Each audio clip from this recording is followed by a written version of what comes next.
بسم الله الرحمن الرحيم. Thanks for watching. Don't forget to like, comment, share and subscribe to قابل احترام دوستو بزرگوں، اس سے پہلے جمعہ میں حضرت ابراہیم علیہ السلام کی قربانی جو انہوں نے اللہ کے سامنے پیش کی تھی اس کا تذکرہ ہوا تھا۔ یہ پہلی آزمائش ان کے اوپر یہ آئی کہ انہیں نمرود نے آگ میں ڈال دیا۔ دوسری آزمائش پھر یہ آئی کہ اپنا وطن چھوڑ کر کے انہیں جانا پڑا۔ تیسری آزمائش یہ آئی کہ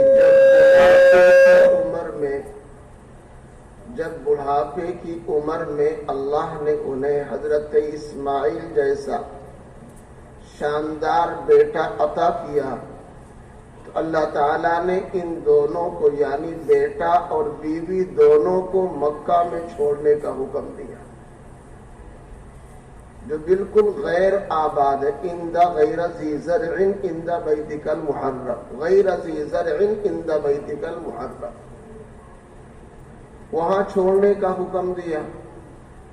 پھر آگے جب یہ 6-7 سال کے ہو گئے تو اللہ تعالیٰ نے قربانی مانگ لی۔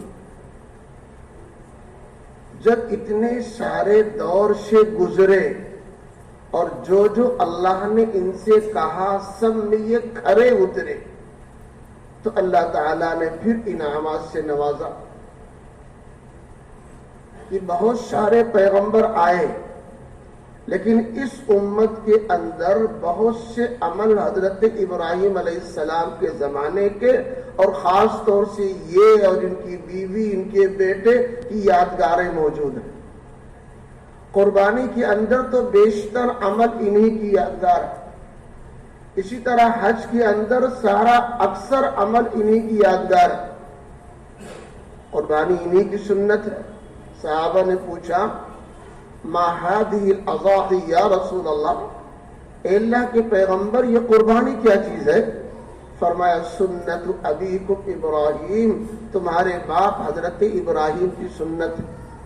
انہوں نے اپنے بیٹے کو خدا کے حضور میں پیش کیا تھا، اللہ نے بیٹے کی قربانی تو روک دی لیکن جانوروں کی قربانی قیامت تک کے لیے رکھی۔ یہ انہی کی یادگار ہے۔ صحابہ نے پوچھا اللہ کے نبی یادگار ان کی ہے تو ہمیں اس میں کیا ملے گا؟ ہم اپنا مال خرچ کریں گے، لائیں گے، ہر طرح قربانی پیش کریں گے، ہمیں کیا ملے گا؟ اللہ کے نبی علیہ السلام نے فرمایا بِكُلِّ شَعْرَةٍ حَسَنَةٍ، ہر بال کے بدلے میں تمہیں نیکیاں ملیں گی۔ اسی طرح حج کے موقع پر چاہے وہ صفا مروہ کے درمیان سعی کا مسئلہ ہو، جمرات پر کنکری مارنے کا مسئلہ ہو، زمزم کا مسئلہ ہو، اس طرح کئی یادگاریں ہیں جو حضرت ابراہیم، حضرت اسماعیل، حضرت ہاجرہ کی یادگار ہے۔ تو ایسا اللہ نے ان کو نوازا، ایسی ان کی قربانی اللہ نے قبول فرمائی کہ رہتی دنیا تک کے لیے ان کی اعمال کو زندہ کر دیا۔ اس دنیا میں سب سے پہلے اللہ تعالیٰ نے خانہ کعبہ کی تعمیر کی ہے۔ بیت اللہ شریف کی سب سے پہلی تعمیر ہوئی، آج تک 10 مرتبہ اس کی تعمیر ہو چکی ہے۔ قرآن کریم اعلان کرتا ہے ان اول بیت وضع للناس للذی ببکۃ مبارکا وہدی للعالمین، دنیا میں سب سے پہلی بنیاد جو پڑی ہے، پہلی عمارت جو بنی ہے وہ بیت اللہ شریف ہے، خانہ کعبہ دنیا کا سینٹر ہے، وہ بیچ میں ہے، قلب دنیا ہے، دنیا کا دل ہے، وہ اس چاروں طرف دنیا کے بیچ میں ہے وہ خانہ کعبہ۔ سب سے پہلی تعمیر اس کی اللہ نے فرشتوں کے ذریعے کرائی۔ ابھی آدم علیہ السلام بھی دنیا میں نہیں تھے، فرشتوں نے اس کی تعمیر کی، اور تعمیر ہو جانے کے بعد پھر فرشتے اس کا طواف کرتے، وہاں عبادت کرتے اور اللہ کی مرضی کے مطابق عمل کرتے تھے۔ جب اللہ تعالیٰ نے حضرت آدم علیہ السلام کو پیدا کیا، کافی دنوں تک جنت میں رہے، اور جنت سے نکلنے کے بعد جب انہیں دنیا میں بھیجا، دنیا میں آنے کے بعد انہوں نے سب سے پہلی تعمیر جو کی ہے وہ خانہ کعبہ کی تعمیر کی۔ تو پہلی تعمیر فرشتوں نے کی، دوسری تعمیر حضرت آدم علیہ السلام نے آ کر کی۔ تعمیر مکمل ہو گئی، یہ بھی صاحب وہاں کا طواف، عمرہ، عبادت وغیرہ کرنے لگے۔ اللہ تعالیٰ نے تو پہلے فرشتوں کا قبلہ بنا رکھا تھا، یہ خانہ کعبہ پہلے فرشتوں کا قبلہ تھا، وہ اس کی عبادت کرتے تھے، وہ یہاں پر رہ کر کے اللہ کی مرضی کے مطابق عمل کرتے تھے۔ لیکن جب اللہ تعالیٰ نے آدم علیہ السلام کو پیدا کیا اور پھر ان کی نسلوں میں انسانوں کو پیدا کیا، تو پھر ٹھیک خانہ کعبہ کے اوپر 7ویں آسمان پر عرش کے نیچے ایک بیت معمور فرشتوں کا قبلہ اللہ نے بنوایا۔ 7 آسمان کے اوپر ہے وہ فرشتوں کا قبلہ ہو گیا۔ 70,000 فرشتے روزانہ اس میں آ کر عبادت، طواف وغیرہ کرتے ہیں، اور جو ایک دفعہ آ جاتا ہے، داخل ہوتا ہے، اب قیامت تک دوبارہ اس کا نمبر اور باری نہیں آئے گی۔ اس سے اندازہ لگائیں کس قدر اللہ نے فرشتوں کو پیدا کر رکھا ہے۔ 70,000 فرشتے کب سے جا رہے ہیں، اور قیامت تک صاحب دوبارہ اس کی باری نہیں آئے گی۔ تو دوسری تعمیر کی ہے حضرت آدم علیہ السلام نے۔ آدم علیہ السلام کے بعد ایک پیغمبر تشریف لائے، حضرت شیش علیہ السلام، انہوں نے تیسری تعمیر کی خانہ کعبہ کی۔ شیش علیہ السلام کے بعد یہ تعمیر رہی۔ ایک پیغمبر ہے حضرت نوح علیہ السلام، ان کے زمانے میں ایک عذاب آیا سیلاب کا۔ انہوں نے پہلے قوم کو سمجھایا، قوم بگڑ چکی تھی، قوم میں فتنہ پیدا تھا، فساد آ گیا تھا، خوریزی تھی، لڑائی جھگڑا تھا۔ انہوں نے سمجھایا کہ یہ سب بند کرو، ختم کرو، مل جل کر کے رہو۔ قوم نہیں مانی، 950 سال تک انہوں نے دعوت دی، جس کے نتیجے میں 80-82 لوگ سرفراز ہوئے ایمان سے۔ اللہ تعالیٰ نے انہیں وحی کے ذریعے اطلاع کی، اے نوح، جو ایمان لانے والے تھے وہ لا چکے، اب قوم کے اندر ایسا کوئی آدمی نہیں ہے جو ایمان قبول کرے۔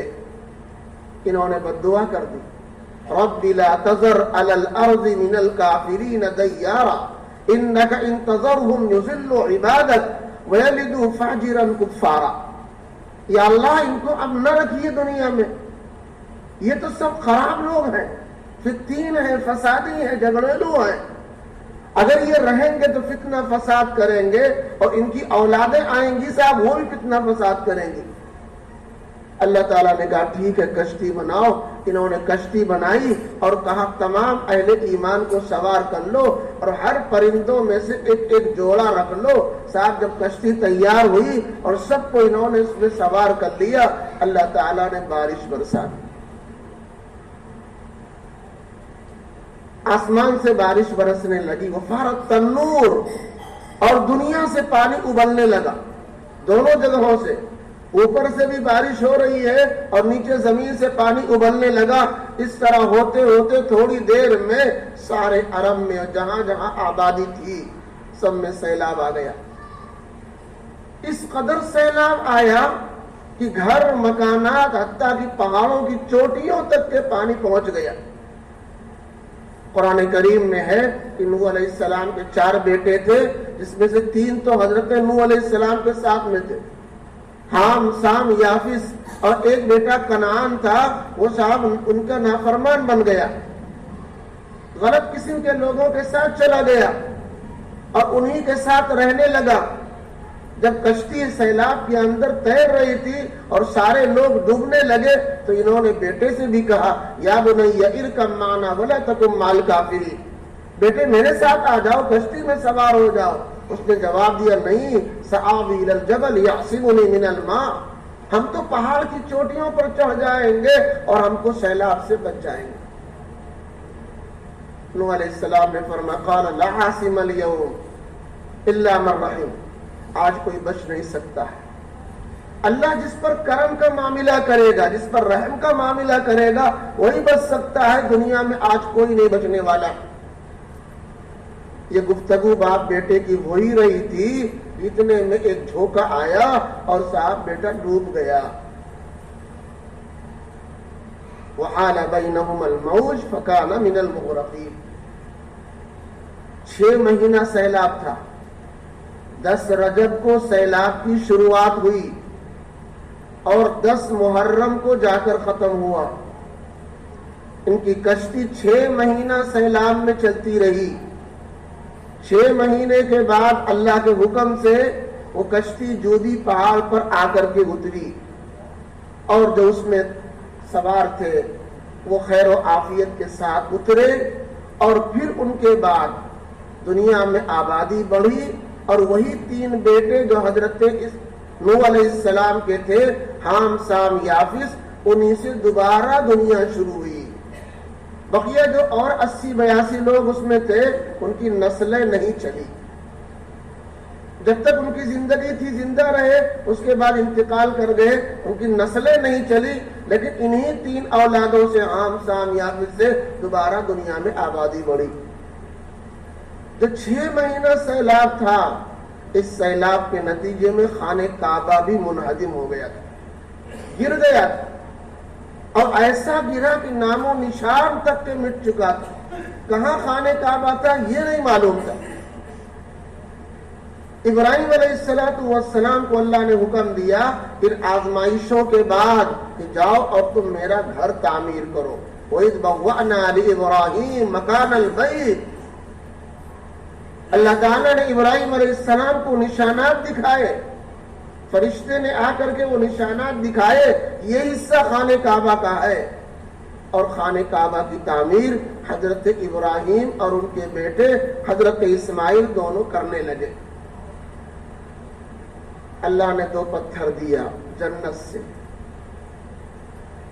حدیث پاک میں ترمذی شریف میں ہے, ان الرکن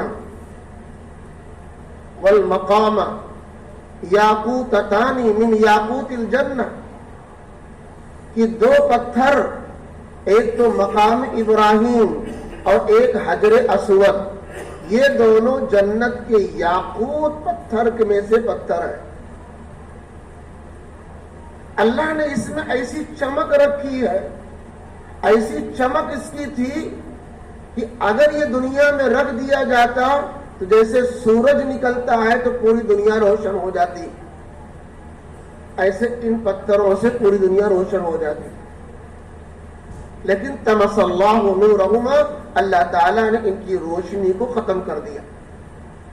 وَلَوْ لَمْ يَتْمِسْ نُورَهُمَا لَأَضَاءَتَا بَيْنَ الْمَشْرِقِ وَالْمَغْرِبِ. اگر اللہ تبارک تعالیٰ ان کی روشنی نہ ختم کرتا تو زمین میں پورا پچھم اتر دکن ساری دنیا روشن اور منور ہو جاتی.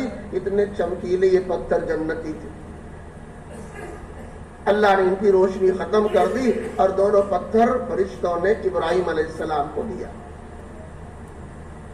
ایک پتھر مقام ابراہیم, اس پر ابراہیم علیہ السلام کھڑے ہو کر خانہ کعبہ کی تعمیر کر رہے تھے. اس پتھر میں آج بھی ان کے پاؤں کا نشان ہے. جیسے گیلی مٹی میں انسان کھڑا ہوتا ہے تو پاؤں دھس جاتا ہے, اس طرح اس پتھر ملائم تھا. ایسا نہیں جتنا ٹائٹ ہو, سخت ہو, کھڑا نہ ہوا جا سکے, ملائم تھا. آج بھی جو اللہ کے گھر جاتے ہیں عمرہ حج کرنے کے لیے, وہ اس پتھر کو دیکھتے ہیں, موجود وہاں پر ہے. وہ آپ کے دونوں پاؤں کا نشان موجود ہے. 5 انگلیاں, ایڑیاں, جو پورا پاؤں ہوتا ہے وہ سارا کا سارا آج موجود ہے. وہ جنتی پتھر. اللہ نے اس کا بھی درجہ بڑھا دیا. وَاتَّخِذُوا مِن مَقَامِ إِبْرَاهِيمَ مُصَلًّى. تم ابراہیم علیہ السلام کے کھڑے ہونے کی جگہ, یعنی اس پتھر کی جگہ پر نماز طواف پڑھا کرو. جو انسان طواف کرتا ہے 60 چکر لگانے پر ایک طواف مانا جاتا ہے، اس طواف کے بعد 2 رکعت نماز پڑھنا واجب ہے، اور یہ نماز مقام ابراہیم کے پاس اللہ نے قرآن میں کہا وَاتَّخِذُوا مِن مَقَامِ إِبْرَاهِيمَ مُصَلَّى، مقام ابراہیم کے پاس تم مصلی بنا لو، یعنی وہاں نماز پڑھو۔ یہ نماز پڑھنا واجب ہے۔ تو ابراہیم علیہ السلام اس پر کھڑے ہو کر خانہ کعبہ کی تعمیر کرتے تھے۔ وہ گیا پاڑ کی شکل میں تھا، اگر ان کو اوپر اٹھنا ہوتا وہ پتھر اوپر ہو جاتا، نیچے آنا ہوتا پتھر نیچے ہو جاتا، جس طرح اشارہ کرتے وہ پتھر ان کے اشارے کے مطابق عمل کرتا، اوپر ہوتا نیچے ہو جاتا آگے بڑھ جاتا۔ اس طرح ابراہیم علیہ السلام کھڑے ہو کر خانہ کعبہ کی تعمیر کر رہے تھے۔ تعمیر مکمل کی انہوں نے۔ جب اس کی تعمیر مکمل ہو گئی، دوسرا پتھر اللہ نے دیا، وہ حجر اسود ہے۔ حجر اسود کا معنی کالا پتھر، آج تو یہ کالا پتھر ہے، لیکن ترمذی شریف کی حدیث میں ہے لما نزل اللہ تبارک و تعالی الحجر، جب اللہ تبارک تعالی نے اس پتھر کو اتارا تھا، اگرچہ اس کی روشنی ختم کر دی تھی، لیکن تب بھی وہ اشد بیاضا من اللبن، دودھ سے زیادہ سفید تھی۔ روشنی ختم کر دی تھی اللہ تبارک تعالیٰ نے، پھر بھی دودھ سے زیادہ سفید تھا۔ وَهُوَ أَشَدُّ بَيَاضًا مِنَ اللَّبَنِ، پھر سے کیسے کالا ہو گیا؟ اللہ کے نبی علیہ السلام فرماتے ہیں فَسَوَّدَتْهُ خَطَايَا بَنِي آدم، وہ انسانوں کا گناہ چوس لیتا ہے۔ انسانوں کا گناہ چوستے چوستے وہ کالا ہو گیا۔ بلوائیوں نے ایک دفعہ اس پر حملہ کر دیا تھا اور اس پتھر کے بھی ٹکڑے ہو گئے، 11 ٹکڑا ہو گیا۔ چاندی کے حلقے میں اگرچہ وہ اندر نصب ہے مگر 11 ٹکڑوں میں، چھوٹے چھوٹے ٹکڑوں میں 11 ٹکڑے ہیں۔ اگر کوئی آدمی بوسہ دینے جائے تو ان ٹکڑوں کو دیکھے، وہ دکھتا بھی اس میں ہے، وہ جو 11 ٹکڑے ہیں وہ دکھتے ہیں، 1 2 3 اس طرح کر کے اس میں دکھتا ہے۔ اگر اس کو بوسہ دے گا تو سمجھو حجر اسود کو بوسہ دیا، اس کو بوسہ نہیں دیا تو سمجھو بوسہ نہیں ہوا۔ تو یہ دونوں پتھر اللہ تعالیٰ نے دیے، ایک پر تو کھڑے ہو کر انہوں نے تعمیر کی، اور ایک کو خانہ کعبہ بنانے بتاتے اس کے کونے میں نصب کر دیا۔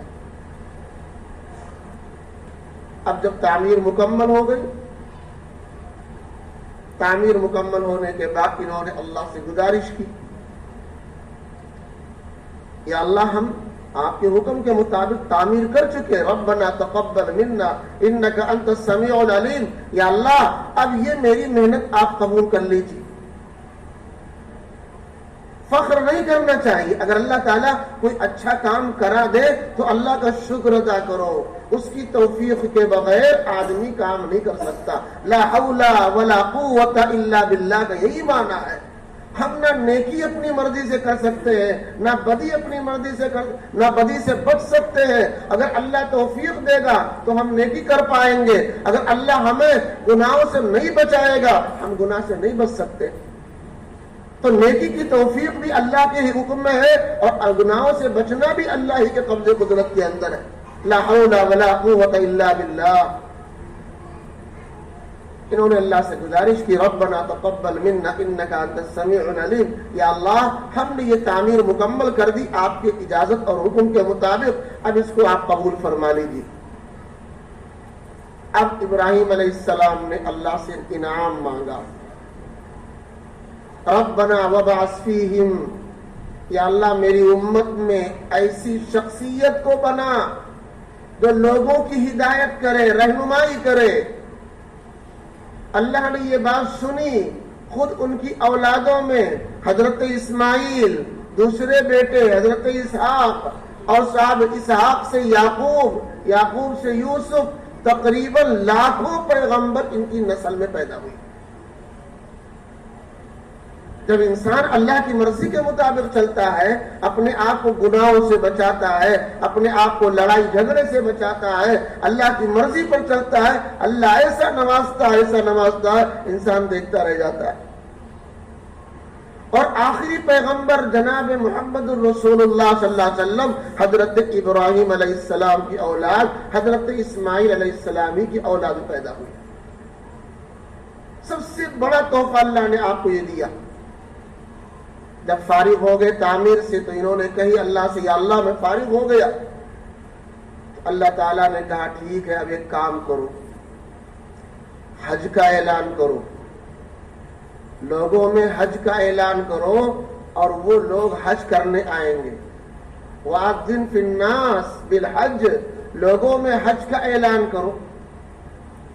ابراہیم علیہ السلام کہنے لگے یا اللہ اس گھر کو تو آپ خود ہی کہہ رہے ہیں غیر ذی زرع عند بیتک المحرم, یہاں کوئی آبادی نہیں, 100 200 500 کلومیٹر تک کوئی آبادی نہیں, ہم اعلان کہاں کریں؟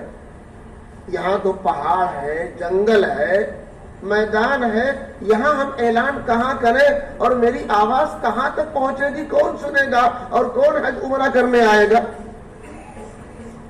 اللہ تعالیٰ نے کہا, انہوں نے کہا کیف یبلغ صوتی یا ربی, اے میرے رب میری آواز لوگوں تک کیسے پہنچے گی؟ اللہ تعالیٰ نے کہا یا ابراہیم علیک الاذان وعلی البلاغ, ابراہیم تمہاری ذمہ داری اعلان کی ہے اور میری ذمہ داری آواز پہنچانے کی ہے.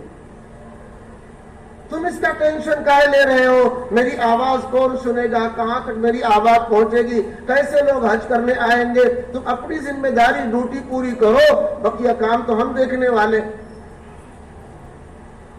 ابراہیم علیہ السلام اس وقت سب سے اونچا ایک پہاڑ تھا, صفا پہاڑی کے بغل میں جبل ابو قبیس, پورا مکہ پہاڑی پہاڑ تھا.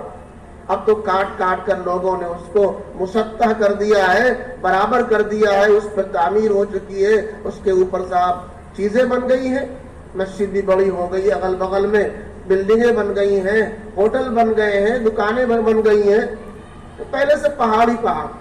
تو جبل ابو قبیس پر چڑھ کر کے ابراہیم علیہ السلام نے کان میں انگلی ڈال کر کے اعلان فرمایا یا ایھا الناس کتب علیکم الحج, اے لوگو تم پر اللہ نے حج کو فرض کیا ہے, تم لوگ جاؤ بیت اللہ شریف حج کرو.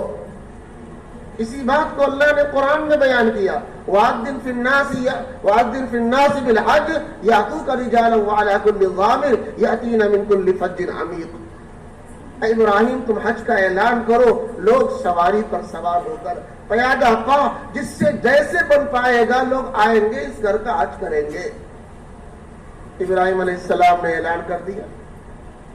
اللہ کی مرضی حدیث پاک میں ہے کہ ان کی یہ آواز پوری دنیا میں پہنچ گئی, نسلوں تک کے پہنچی.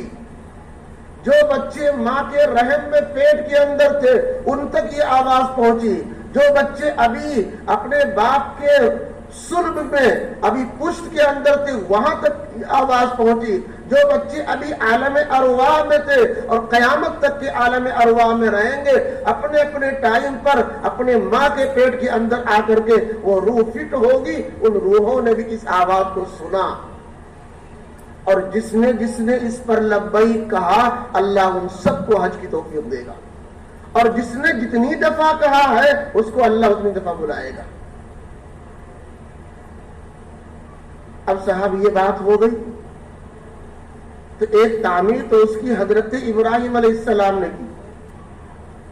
ان کے بعد ایک زبردست بہت طاقتور قوم گزری, قوم عمالقہ, اس نے تعمیر کی. پھر اس کے بعد ایک قوم گزری ہے قوم جرہم, اس نے تعمیر کی. ان کے بعد نبی کے جد امجد میں آتے ہیں قصی ابن کلاب, انہوں نے صاحب تعمیر کی.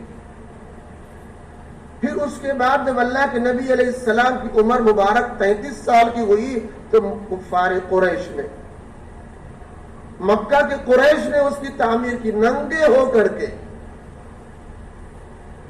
جسم پر ایک کپڑا بھی نہیں تھا, ازار نیچے کی لنگی بھی نہیں تھی, بالکل مادرزاد ننگا ہو کر کے انہوں نے خانہ کعبہ کی تعمیر کی. اور بخاری شریف میں ہے اللہ کے نبی علیہ السلام سے کہا تم بھی صاحب تعمیر کرو.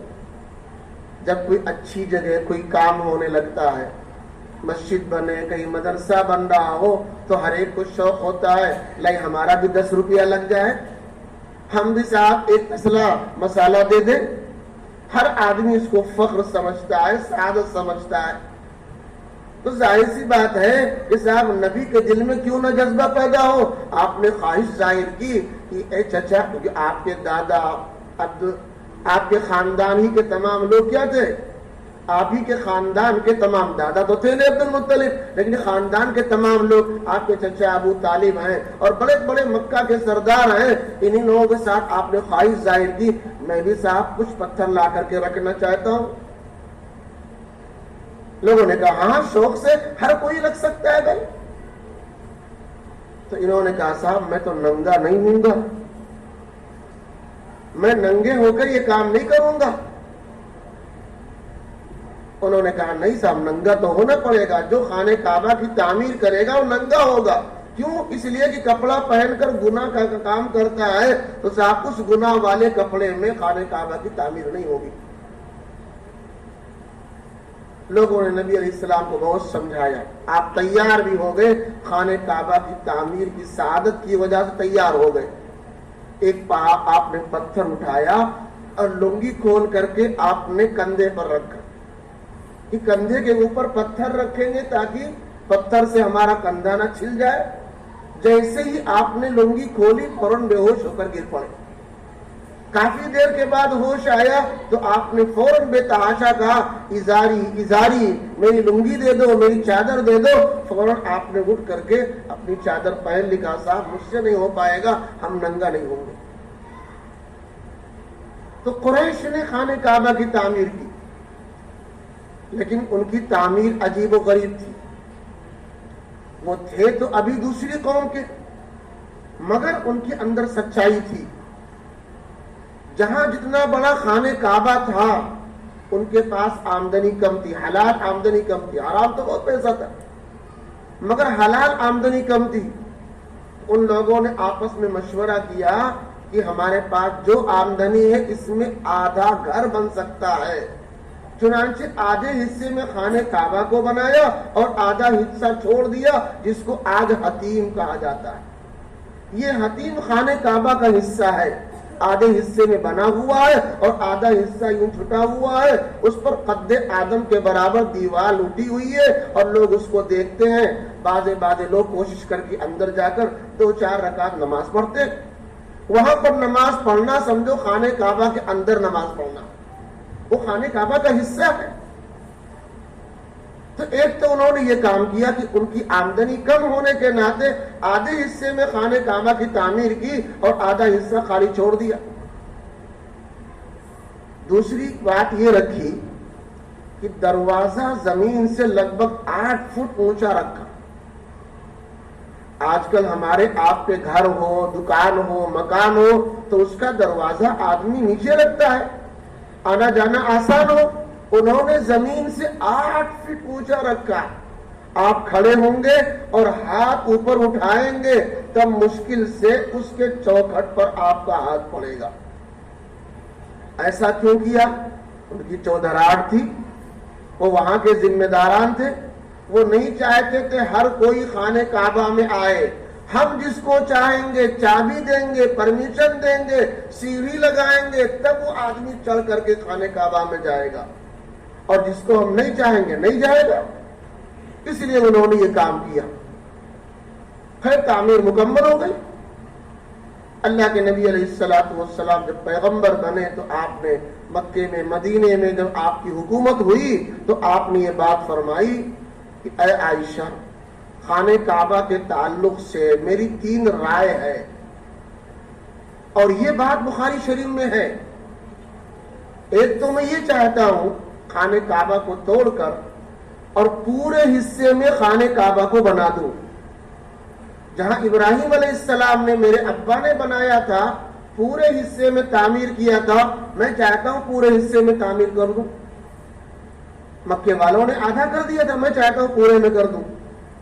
دوسری بات یہ چاہتا ہوں کہ یہ دروازہ جو 8 فٹ اونچا لگا ہوا ہے اس کو نکال کر نیچے زمین کے برابر میں کر دوں. کوئی بھی جانا چاہے چلا جائے آسانی سے. اور ایک تیسری میری چاہت یہ ہے کہ یہ پورب سائڈ میں دروازہ ہے، بالکل ٹھیک پچھم میں ایک دروازہ اور لگ جائے، ادھر سے آدمی جائے عبادت کرے تو ادھر سے نکل جائے تو بھیڑ نہیں ہوگی، ادھر سے داخل ہوگا ادھر سے نکل جائے گا۔ لیکن ابھی یہ کام میں نہیں کر رہا ہوں، کیوں؟ ابھی لوگ نئے نئے داخل ہوئے ہیں، نئے نئے ابھی آئے ہیں، اگر میں یہ کروں گا تو مثال کیسا نبی ہے جو خانہ کعبہ کو توڑ کر کے اور دوبارہ نیا تعمیر کر رہا ہے۔ خیر، نبی علیہ السلام نے یہ بات فرمائی اور آپ نے کیا نہیں۔ آپ کے بعد پھر ایک مرتبہ خلیفہ بنے عبداللہ بن زبیر، بہت بعد میں۔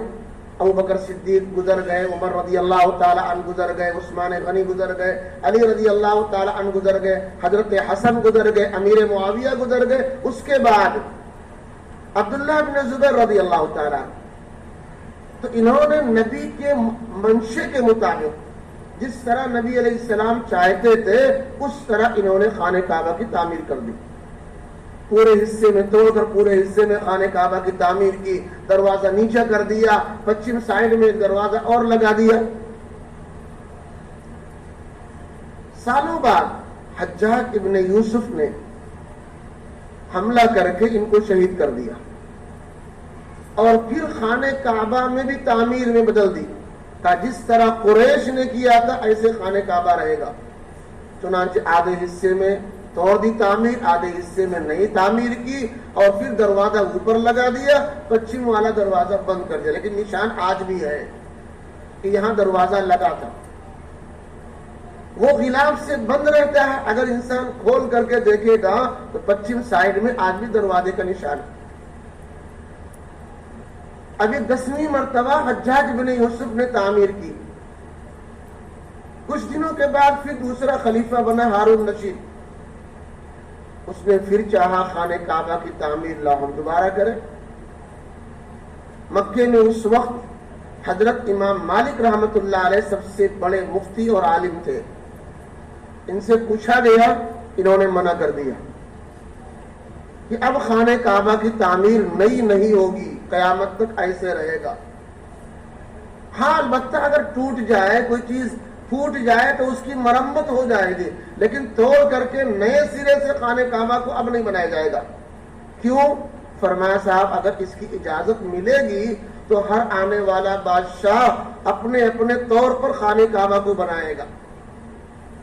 2-4 سال کوئی بادشاہ رہا، اس کے بعد نیا آئے گا وہ اپنا بنائے گا، اس کے بعد دوسرا آئے گا وہ اپنا بنائے گا، تو اس طرح جو نیا نیا بادشاہ بنتا رہے گا وہ خانہ کعبہ کو توڑے گا، بنائے گا، توڑے گا، بنائے گا، ایک کھلونا بن جائے گا۔ فتویٰ دے دیا اب قیامت تک صاحب نئی تعمیر نہیں ہو سکتی ہے۔ 10 مرتبہ خانہ کعبہ کی تعمیر ہوئی۔ ابراہیم علیہ السلام نے اپنے زمانے میں حج کا اعلان کیا، اس زمانے سے باضابطہ حج کی شروعات ہوئی۔ حج تو شروع ہی سے تقریباً تمام پیغمبروں نے حج کو کیا ہے، لیکن ابراہیم علیہ السلام کے زمانے کے بعد باضابطہ طور پر حج کا آغاز ہوا ہے اور لوگ کرنے لگے، اور اس کی بے شمار فضیلتیں ہیں، برکتیں ہیں، اور نہ جانے پر اللہ کی طرف سے وعید ہے۔ نبی علیہ السلام نے فرمایا من ملک زادا وراحلتا ولم تبلغه الى بیت اللہ، اگر اللہ تعالیٰ نے کسی کو بیت اللہ جانے آنے کے لیے کچھ دیا ہو، مال ہے، پیسہ آ گیا، جا سکتا ہے، آ سکتا ہے، پھر بھی نہیں جا رہا ہے، فلا علیہ ان یموت یہودیا او نصرانیا، کوئی گارنٹی نہیں ہے یہودی بن کر مرے، عیسائی بن کر مرے، کس حال میں اس کی موت واقع ہو کوئی گارنٹی نہیں ہے۔ کیوں ایسا ہوا؟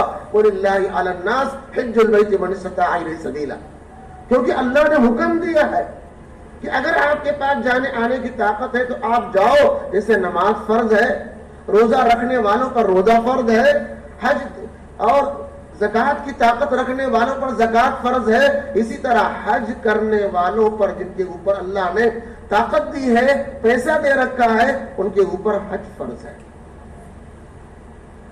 تو ایک تو جانا چاہیے، اور بے شمار فضیلتیں۔ 3 عمل سے فرمایا کہ انسان بالکل ایسا گناہ سے پاک ہوتا ہے گویا ماں کے پیٹ سے ابھی پیدا ہوا۔ اس میں سے ایک حج ہے، بخاری شریف کی حدیث ہے۔ الحج یہدم ما کان قبلہ، حج کرنے سے انسان ایسے گناہوں سے پاک ہوتا ہے جیسے ابھی ماں کے پیٹ سے پیدا ہوا، اس طرح انسان گناہ سے پاک ہوتا ہے۔ لیکن جب حج کو حج کے طریقے سے کیا جائے، کیا حج کا طریقہ ہے؟ فرمایا اللہ کے نبی علیہ السلام نے، من حج ولم یرفث ولم یفسق، جو آدمی حج کرنے جائے اور گناہ سے اپنے آپ کو بچائے، کوئی گناہ نہ کرے، جھگڑا لڑائی نہ کرے، فتنہ فساد نہ کرے۔ بھئی جہاں بھیڑ بھاڑ ہوتی ہے وہاں کبھی کھانے میں نمبر لگا ہے، پاخانے میں نمبر لگا ہے، وضو خانے میں نمبر لگا ہے، تھوڑا سا وہاں صاحب نرمی کرو، انتظار کرو، صبر سے کام لو۔ ایسا نہیں کہ صاحب دھکا مکا کر کے ہمیں آگے پہنچ جانا، نہیں، پاک ہے، گناہ ہے۔ انسان گناہوں سے بچتے ہوئے، غلطیوں سے بچتے ہوئے، پاپ سے بچتے ہوئے اگر حج کرتا ہے، اس حج کے اوپر اللہ کا وعدہ ہے، رجع کیوم ولدتہ امہ، اس طرح واپس آئے گا جیسے ماں کے پیٹ سے پیدا ہوا۔ حج کے زمانے میں آدمی 3 جگہ رہتا ہے، 8 سے 10 دن مدینہ میں رہتا ہے، 5 دن حج کرتا ہے، کہیں مینا میں ہے، کہیں مزدلفہ میں ہے، کہیں عرفات میں ہے، کہیں جمرات پر ہے، 5 دن وہاں لگائے گا، بقیہ 25 دن لگ بھگ مکہ میں رہتا ہے۔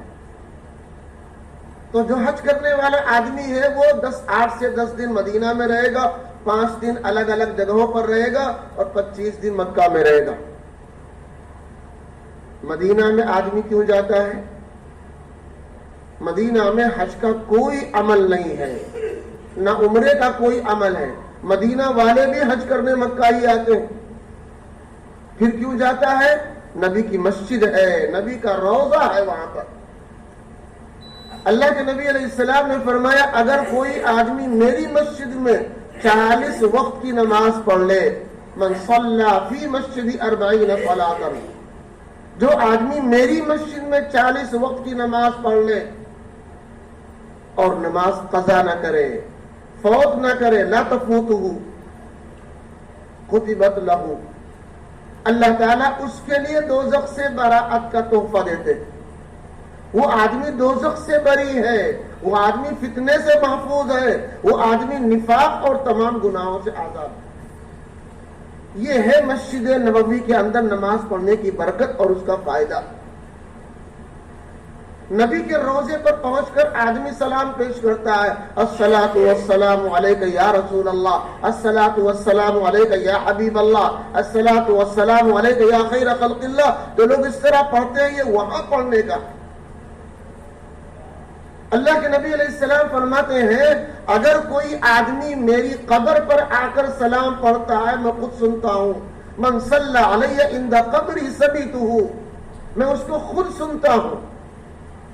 اب اگر وہاں کوئی آدمی پہنچ کر سلام پیش کرتا ہے تو نبی بذات خود سنتے ہیں، اور اگر وہاں نہیں، دنیا کے کسی کونے میں اگر انسان سلام درود پڑھتا ہے، نبی نے فرمایا ومن صلی علی نائیا ابلغتہ، تو ایک فرشتوں کی جماعت ہے جس کو سیاحین کہا جاتا ہے، وہ جماعت مجھ تک اس کے پڑھنے کے درود کو، سلام کو پہنچاتی ہے۔ نبی علیہ السلام نے فرمایا جو میری قبر پہ آ کے سلام پڑھے گا اس کی میں سفارش کروں گا، اور بڑی بڑی فضیلتیں ہیں۔ تو مدینہ میں پہنچ کر آدمی پابندی سے 40 وقت کی نماز پڑھے، نبی کے روضے پر پہنچ کر کے سلام پیش کرے، نبی کے کمرے سے لے کر، اور اس زمانے میں جہاں نبی نماز پڑھاتے تھے اس حصے کو ریاض الجنہ کہا جاتا ہے۔ جہاں کا نبی کا کمرہ تھا اس کمرے سے لے کر، اس ٹائم جہاں نبی نماز پڑھاتے تھے کمرے سے لے کر لگ بھگ یہاں سے جیسے آپ کا وضو خانہ، اتنا حصہ، لگ بھگ کچھ کمی ہوگا، اتنا حصہ اس کو ریاض الجنہ کہا جاتا ہے۔ دنیا ختم ہو جانے کے بعد بھی وہ حصہ ختم نہیں ہوگا، اللہ اس حصے کو جنت میں شامل کرے گا۔ اگر موقع لگے دھکا مکی نہ ہو، وہاں بھی پہنچ کر آدمی 2-4 رکعت نماز پڑھ لے، دعا مانگ لے، تسبیح پڑھ لے، جو اللہ توفیق دے وہ نیک کام وہاں کر لے۔ عصر کے بعد فجر بعد قبرستان کھلتا ہے، وہاں جائے زیارت کرے، کچھ پڑھ کر کے ان مردوں کو نام اثار ثواب کر دے۔ جنت البقیع قبرستان ہے، مکہ میں جنت المالا اور مدینہ میں جنت البقیع، یہ دو قبرستان ہیں۔ نبی نے فرمایا جو بھی مردہ اس میں دفن کیا جائے گا قیامت تک اس کو قبر کا عذاب نہیں ہوگا۔ لگ بھگ 10,000 صحابہ کرام کی قبریں ہیں، بڑے بڑے اولیاء بزرگان دین کی قبریں ہیں۔ انسان پہنچ کر عبرت حاصل کرتا ہے، ان کو کچھ اشارے ثواب کرتا، یہ عمل وہاں کا ہے۔ بقیہ 5 دن مکے میں آ کر حج کرتا ہے، 25 دن جو مکے میں بچے کیا کرے گا؟ اس میں خانہ کعبہ میں جا کر نماز پڑھے، ایک نماز پر 1,00,000 نمازوں کا ثواب ہے۔ بیت اللہ شریف پر طواف کرے، جتنا ہو سکے نفلی طواف کرے۔ اللہ کے نبی علیہ السلام نے فرمایا من طاف بالبیت 50 مرۃ خرج من ذنوبہ کیوم ولدت امہ، اگر کوئی آدمی نفلی طواف میرے گھر کا 50 کر لے تو اس طرح گناہوں سے پاک ہوگا جیسے ماں کے پیٹ سے پیدا ہوا۔ 50 طواف نفلی کر لے، 25 دن رہنے کا موقع ملے گا۔ ایک طواف میں اگر نیچے سے موقع ہے آدھا گھنٹہ 20 منٹ یوں لگتا ہے۔